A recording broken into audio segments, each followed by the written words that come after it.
J.D. Vance has had a meteoric rise in the Republican Party. From a best-selling author and never-Trumper in 2016... I'm a never-Trump guy. I never liked him. ...to winning a U.S. Senate seat at age 38. And now, he's former President Donald Trump's running mate. Elect Donald Trump in 2024. God bless you, sir.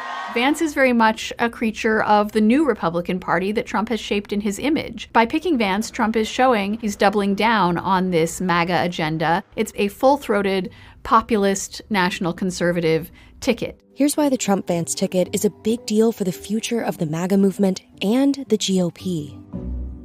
J.D. Vance first catapulted to fame in 2016 after he published his memoir, Hillbilly Elegy. The book detailed his experience growing up poor in Rust Belt, Ohio, and making it to Yale Law School. It was a smash hit and became a Ron Howard-directed movie in 2020. I know I could have done better, but you got to decide. You want to be somebody or not?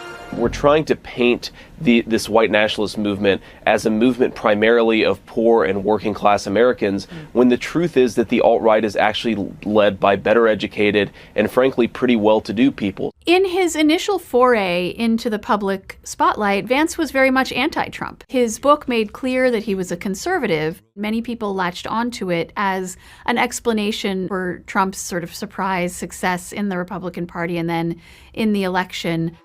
When Vance launched his campaign for the Senate in 2021, his stance on Trump underwent a big shift. I obviously didn't fully appreciate the president's appeal in 2016. Yeah, he said some bad things about me, but that was before he knew me, and then he fell in love. He even described himself to me in one interview as a flip-flop flipper on Trump, saying that he had similar policy views but was against Trump as a person until he realized that Trump was advocating for the policies that he supported. While running for Senate, Vance was one of several pro-Trump candidates in the primary. But in one debate, Vance was the lone candidate to oppose a NATO-enforced no-fly zone over Ukraine, and that caught the eye of Trump's inner circle. What a no-fly zone, it sounds nice, like we asked the Russians not to fly planes over Ukraine. What it means in practice is American Marine Corps pilots, Air Force pilots, and Navy pilots getting in dogfights with Russian jets. Which the problem with that is it's not in our vital national interest. That impressed Donald Trump Jr., and he began advocating for Vance's candidacy, including with his father.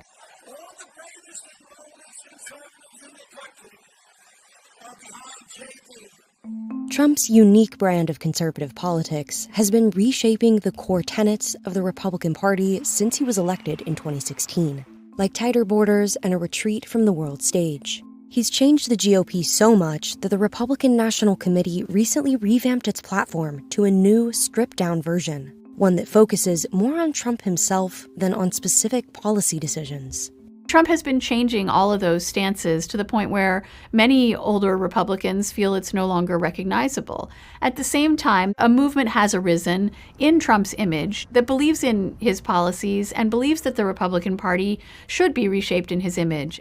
Believers in this movement, referred to as the New Right or National Conservatives, take Trump's impulses and turn them into doctrine. Vance has become one of their leading voices.